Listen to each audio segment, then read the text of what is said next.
Hi, this is Zibby Owens, and you're listening to the award-winning podcast, Moms Don't Have Time to Read Books. And speaking of books, I have two of my own books coming out this spring and summer. Princess Charming is a picture book, which debuts on April 19th, and Bookends, a memoir of love, loss, and literature, comes out on July 1st, and it is truly a labor of love. I hope you'll pre-order, order, and join me on tour as I go across the country. You can find out more at zibbyowens.com or bookendsmemoir.com. And you can follow me on Instagram at zibbyowens because I always post about everything. Enjoy the show. Gary Janetti is the author of Start Without Me. I'll be there in a minute. Gary is a 4-time Emmy-nominated writer and producer who is the showrunner and creator of HBO Max's The Prince. He got his start writing on several network series before joining Fox's Family Guy, where he was on the original writing staff, and went on to pen many memorable episodes featuring Brian and Stewie. He then wrote on NBC's Will and Grace, where he rose to executive producer and showrunner.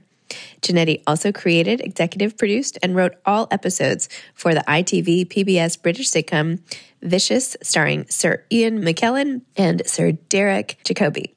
His popular Instagram account of over 900,000 followers has been featured and praised in such publications as the New York Times, People, and Vanity Fair.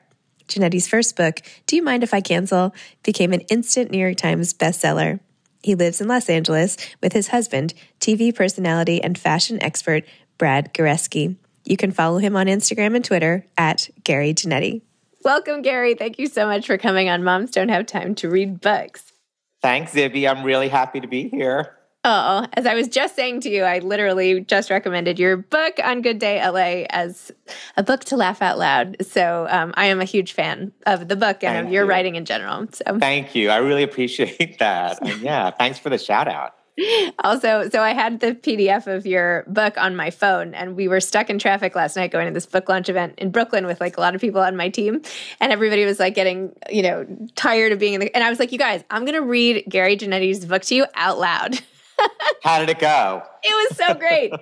So there were like 2 cars of us, and the other car that got there, everybody was like nauseous and in the worst mood, and we all fell out of the car laughing and having okay, good. Yeah. All right. If I can help a car ride. Yeah, you helped a car ride. So mission accomplished. Yes, definitely. Well, why don't you tell listeners a little bit about this book and, even about both books, why you've started compiling these memories, which ones you pick, how you do it, and all of that.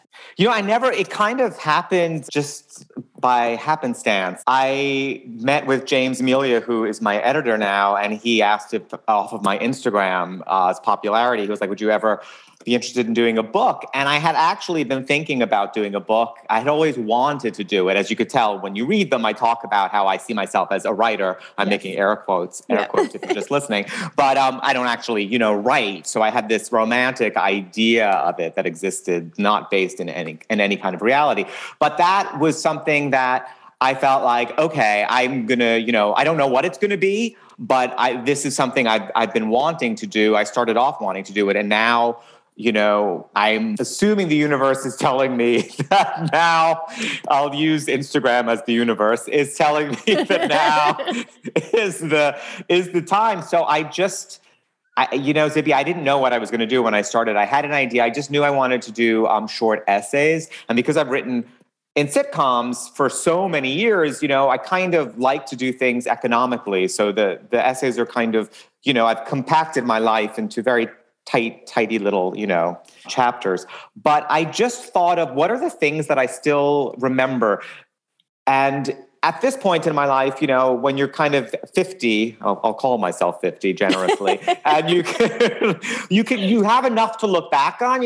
If I wrote it at 35, I would be more self-conscious about what I was talking about, because you're almost too close to it. But at this point, you think I'm still remembering these things. I wonder why. That's like these are the things that stuck in my head. The things I've kind of written about, these moments from my life, they just are things that I still kind of think about. So I figured I'll write about those. So I would just write one kind of sentence, or even a word down, write about, in this book, write about Irene, my next door neighbor that I grew up with, write about your obsession with the Carol Burnett show. You still kind of think about that. And it just started from that. So I just kind of, and then as I wrote them, I felt there was naturally they connected together in some kind of almost, not to sound too pretentious, but in almost like a dreamy kind of way, because it's not like a real straightforward narrative thread by any stretch. But that's fine. It's kind of all over the place. No, it's great. Yeah, it's kind of all over the place. It's how we think about life, really. Right? I think so. I don't think things are as tidy, as we would like them to be.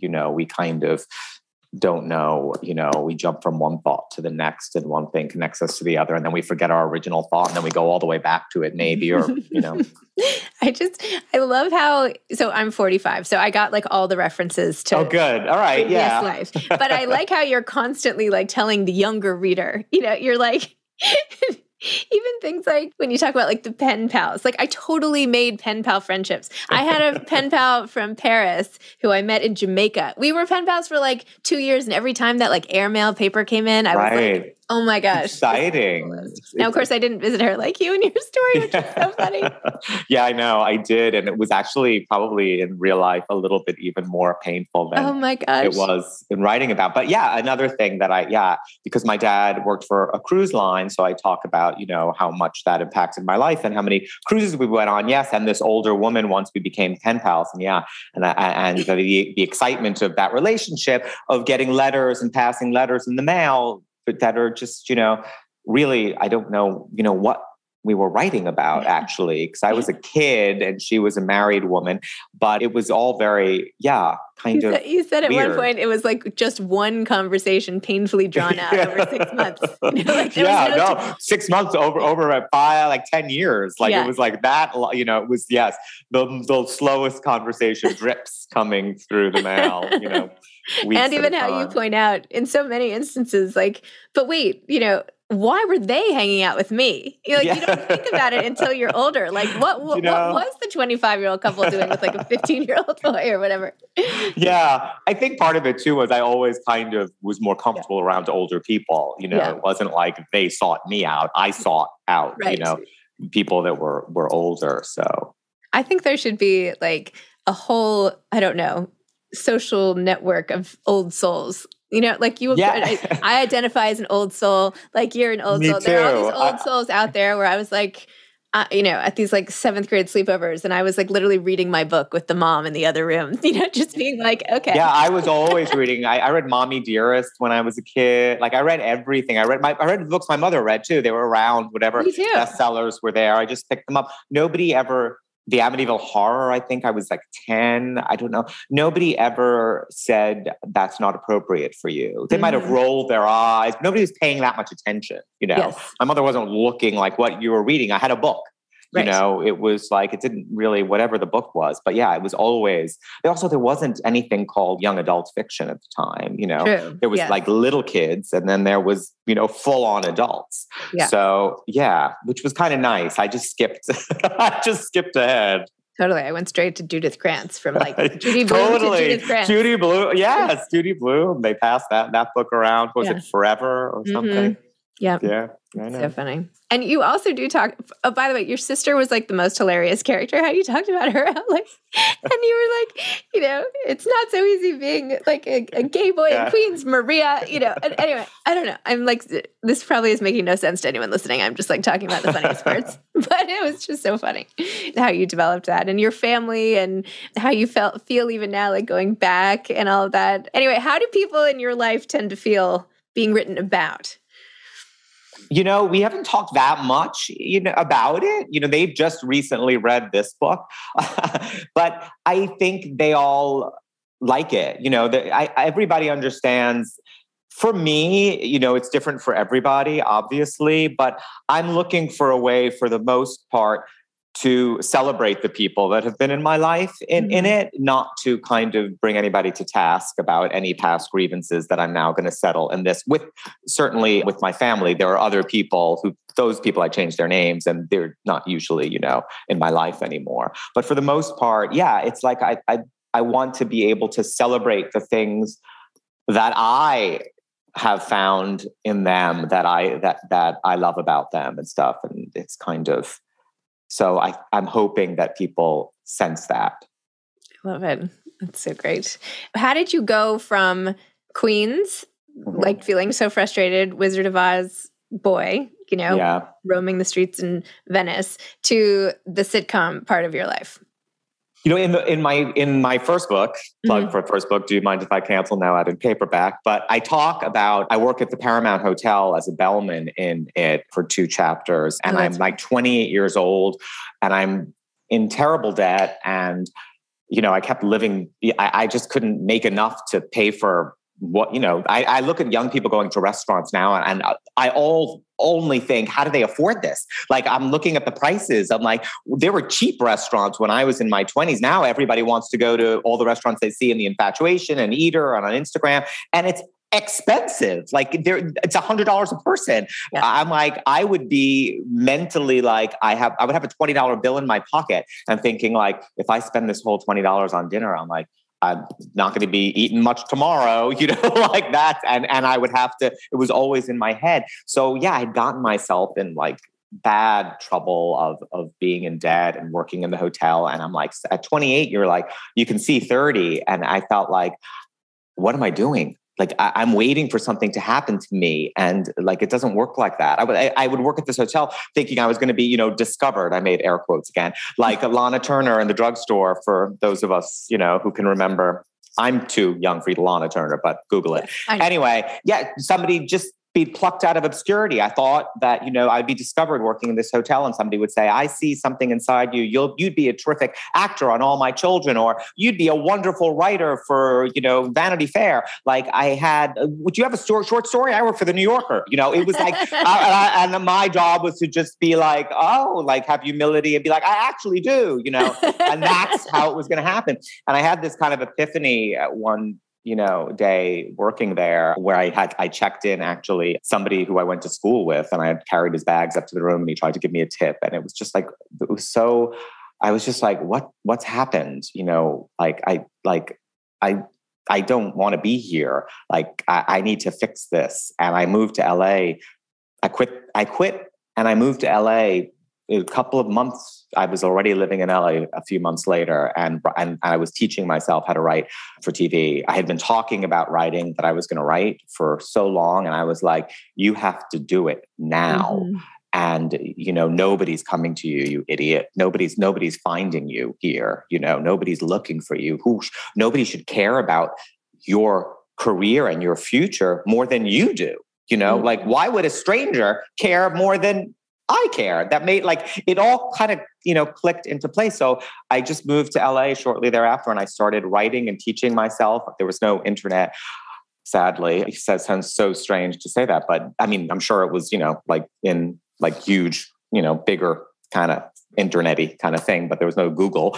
And I went to the Writers Guild Library and I read scripts from sitcoms. Like at the time it was like Friends and Mad About You and Seinfeld and Frasier and Roseanne. And I read these scripts and they were so well crafted. And I thought I could do this. It was by years of watching TV had kind of, unknowingly I was training my mind to kind of think like that. Like it made sense. It was a language that I already spoke. I talk about in the book, often I repeat, especially in this book, the language of boys, the language of sports, and all of the things that they were interested in. It always felt to me like a language I didn't speak.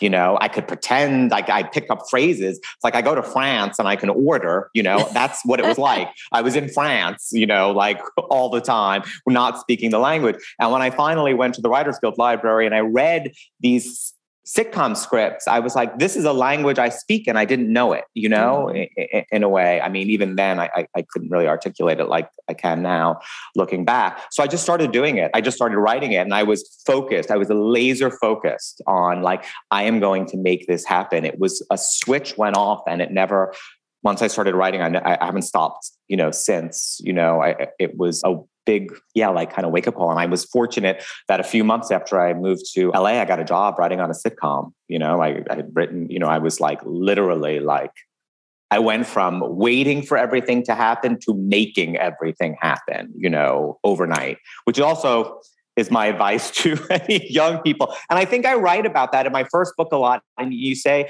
Zibia, that I was write about young people compared to now and then. But that's a thing that people who were in their 20s now were like, I needed to hear that, have said, or, oh my God, I have felt the same way, like I did, I have felt like this was, something was just going to magically happen kind of fall, to me as well, as opposed to, or I needed to hear that kind of thing. So yeah.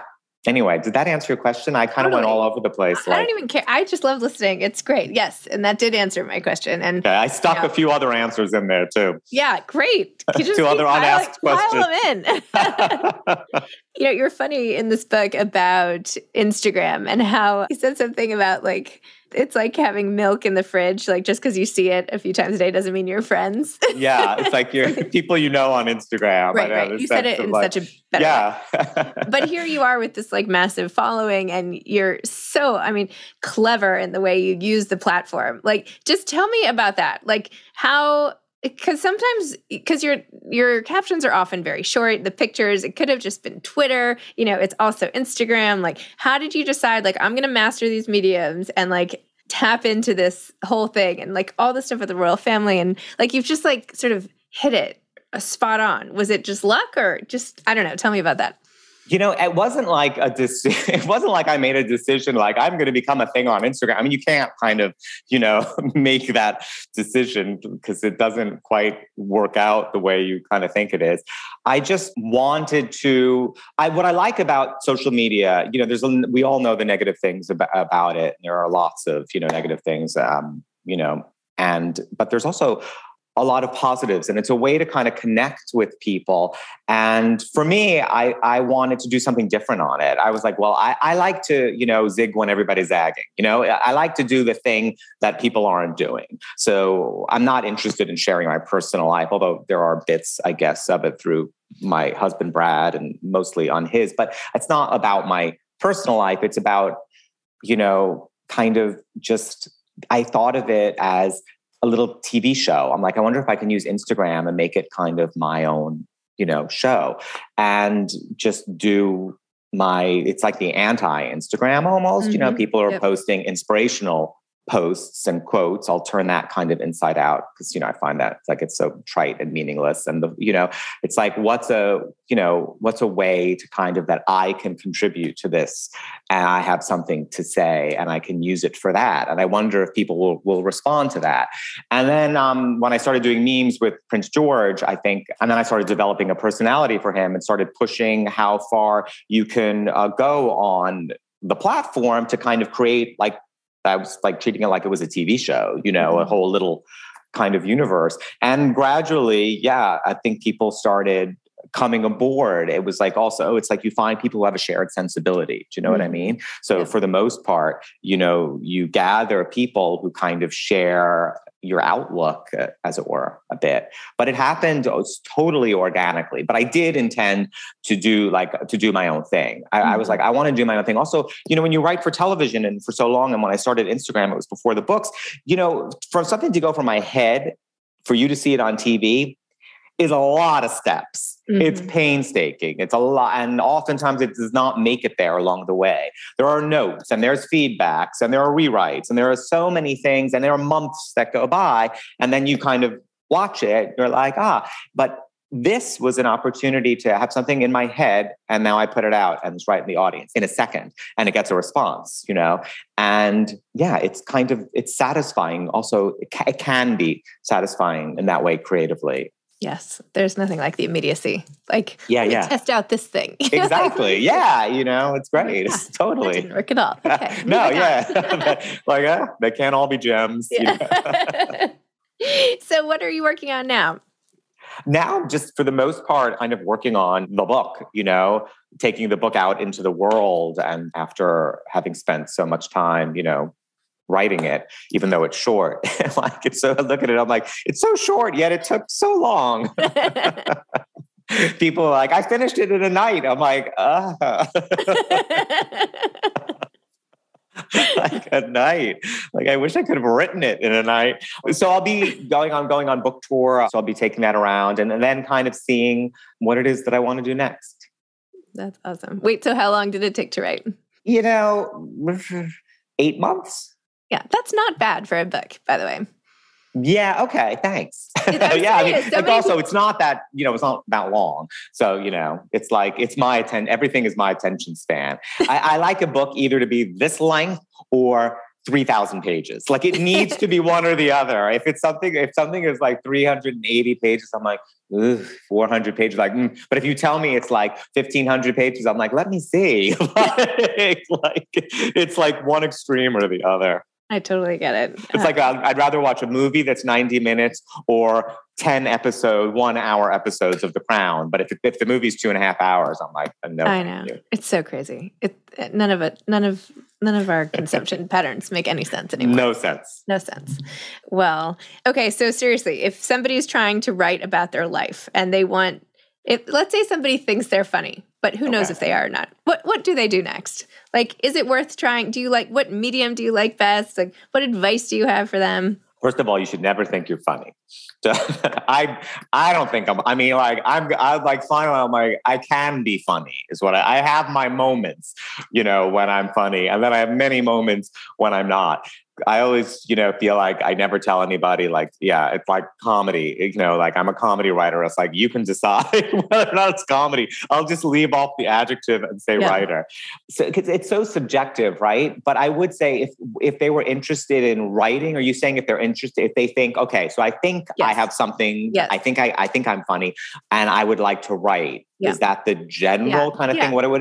I would say, what is it you're drawn to? What do you watch? Do you watch a lot of a TV comedy? Do you watch a lot of animation? Do you read a lot? What is it? How do you absorb comedy? Like, what is it that you gravitate towards? That's what you should be writing. That's what it is. If it's like, I don't watch a lot of TV, but I think I would like to write, a sitcom. It's like, no, like what, why? It's like, because I think I could do it. It's like, it's hard. Like you have to be passionate. So what's the thing? If it's, I like comic essays or I like this kind of thing, it's like, then start doing that. Then do it. And don't be afraid. The thing I've had to learn too is, don't force the funny. Like don't try too hard. We can see when somebody's working too hard, It's like when something, I can notice it when you write like multicam sitcoms, like when Will and Grace is a multicam sitcom versus, Modern Family, single camera versus, animation, obviously, but they're all kind of are a bit different the way I approach them. Something that's multicam for Will and Grace, the writing, I feel, is better when it has more of a tossed off quality where it doesn't feel tortured. Every joke isn't so written because an audience oftentimes laughs just at the things that are more human and smaller as opposed to the finely constructed joke. It's like if something is too overthought, sometimes that kind of comes through, So that's why the thing that you're passionate about, the area that you love, if whatever it is, there's no shame in anything, whatever it is. I have very high-low tastes, that's what you should go towards because that's kind of how that the thing that you love. Don't go to the thing that you don't. It's like, I want to do stand up, even though that's the hardest thing in the world to do. It's like, what are you talking about? So many people are like, I'll do stand up. My husband and I, where were we? I think we were like maybe going to one of the million of open houses we do just for fun, even though we have no intention of buying anything. But anyway, I think we were with this woman and she was showing around a house and she was very serious the whole time. And then she happens to mention, and she's like, on the weekends, and that's where I perform my stand-up routines. And we kind of laughed like, haha. And she was serious. I'm like, you do stand-up comedy? Like, come on. No, there's no way. Maybe she's good. Maybe she's amazing. Who knows? Maybe she's amazing. I know. She's probably has her own. But it's hard. To me, it's like saying, I want to perform surgery. It's like, you don't just get up and do stand-up. It's like crazily difficult. Well, but, I feel like your whole career has sort of justified the 12 hours a day you spent watching TV. It has. Right? I didn't know. Yeah, it's completely. Yeah, it's completely. It was training for it. I didn't even know when I was in my 20s and I wanted to be a writer and I was doing all of this stuff. Like I wanted to be a novelist, air quotes again. And I never even thought, well, why don't you want to write for TV? be, because I didn't connect those dots. There was nobody, by the way, to help me connect the dots. Nobody just said, hey, you want to be a writer? You have a good ear. Because I did write in school and I did well with it. And teachers told me I had a good ear, but, for dialogue. But nobody was telling me perhaps, writing for television or this, because it wasn't anything that anybody thought of. So it was just, I guess it was there in the back of my mind. And it was just like, I'll just try this, to do this.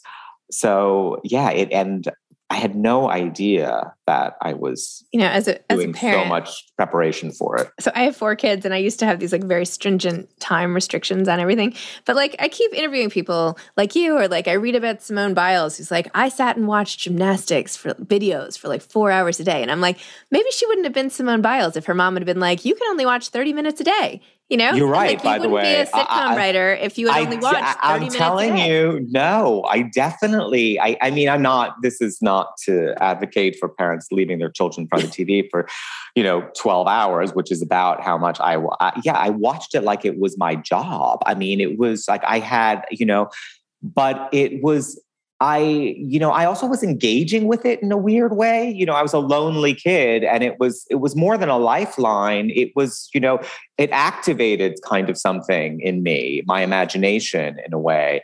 So and it is, I do believe that Simone Biles, of course, that helped. I mean, she's extraordinary, obviously, but I think that also is a form of training. Certainly mentally. And I know it's ironic that it ended up this way. I mean, my mom is so pleased. I'm because they complained about how much TV I watched, obviously, but there was nothing to be done about it. I was always watching it. It was oh my God, it ended up being a good thing. You never know. You never know what's going to go on with your kids or anything else. Totally. Just last question, but are you reading anything good now, or have you read anything amazing lately? Yeah, I just read, oh my God, I read so much that everything kind of blends together. But I just read Edith Wharton for the first time, what's the novel with Lily Bart, not The Age of Innocence, The House of Mirth. I just read The House of Mirth because The Gilded Age was on and I was watching The Gilded Age. And I was I want to read an Edith Wharton novel. And I had never read The House of Mirth. And it's so good. Oh my God. You cannot, there's nobody, oh my God. I was it's brilliant. It's brilliant. Yeah. So The House of Mirth. And I read Elena Ferrante's new book, The Lying Life of Adults, as well, just recently. Very cool. I love her too. And Sally Rooney. Yeah, I love Sally Rooney. Everybody loves Sally Rooney. I know. Go to. She's great. Okay. Gary, thank you so much. This is so fun. And thank you for making me laugh. I feel like we all need a good laugh right about now in the world. And thank you. It's coming at the perfect time. So good luck with your tour and have fun. Thank you. Thanks so much, Zibby. It was a pleasure. Okay, you too. Bye. Bye-bye. Thanks for listening to this episode of Moms Don't Have Time to Read Books. Don't forget to follow me on Instagram at Zibby Owens and at Moms Don't Have Time to Read Books. Also sign up for my newsletter at zibbyowens.com and sign up for my virtual book club and meet lots of authors on Zoom every other week. Thanks so much to Steve and Ryan at Texture Sound for the sound editing. And thank you to Morning Moon Productions for providing this fantastic intro and outro music.